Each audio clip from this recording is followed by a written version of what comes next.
মই ৰীতা এইখিনিতে এটা ইম্পৰ্টেণ্ট কথা আপোনালোকক শ্বেয়াৰ কৰোঁ বুলি ভাবিলোঁ। আপোনালোকে জানেনে অতিকৈ ডাঙৰ পাপ কাম কি? মই মোৰ হিচাপত মই ক'বলৈ গ'লে চবতকৈ ডাঙৰ পাপ কামটো হৈছে আমি সময় অপব্যয় কৰাটো।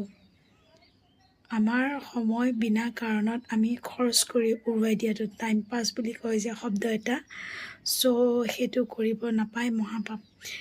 তাৰপিছত যদি আমি সময়টো মূল্যৱান কামত নলগাওঁ, তাৰপিছত আমি ভগৱানক ব্লেমিং কৰোঁ, কমপ্লেইন কৰোঁ, আনক ইমান এচিভমেণ্ট দিছে, আনৰ ইমান সপোন আশা আকাংক্ষা পূৰ্ণ হৈছে, মোৰহে কিয় এনেকুৱা।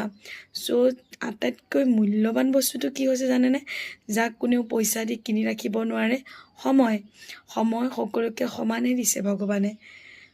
যোনেই সময়ৰ সৎ ব্যৱহাৰ কৰিছে, প্ৰতিটো মুহূৰ্ত প্ৰতিটো ক্ষণ কি কামত আপুনি লগাইছে, অকণমান সচেতন হ'লে আপোনাৰ জীৱনত পৰিৱৰ্তন, সপোন আশা আকাংক্ষা সকলোখিনি পূৰণ হ'বলৈ বেছি টাইম নালাগে। সেই পাপ কামটো নকৰিব, যে সময় অপব্যয় নকৰিব।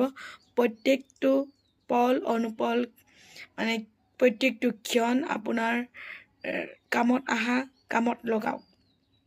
এটা যদি ভিডিঅ' চাইছে, সেই ভিডিঅ'টোৰ পৰা যদি ইমানকণমানো উপকৃত হ'ব পাৰিছে, সেনেকুৱা ভিডিঅ' চাওক। আৰু কিবা এটা কাম কৰিছে, সেই কামটোৱে ইমানকণো যদি আপোনাক ছাপৰ্ট কৰিছে, সহায় কৰিছে, সেই কামটো কৰক। আমি এই অকণমান জীৱনটোত কৰিবলগীয়া বহু কাম আছে। কৰোঁ বুলি ক'লে এই জীৱনটোৰ যিকণ সময় পিৰিয়ড পাওঁ, খুব কম সময় লৈ পাওঁ। কৰিবলগীয়া বহুত বেছি কাম আছে, সময় আমাৰ হাতত নিশ্চয় কম। নিচেই কম সময়।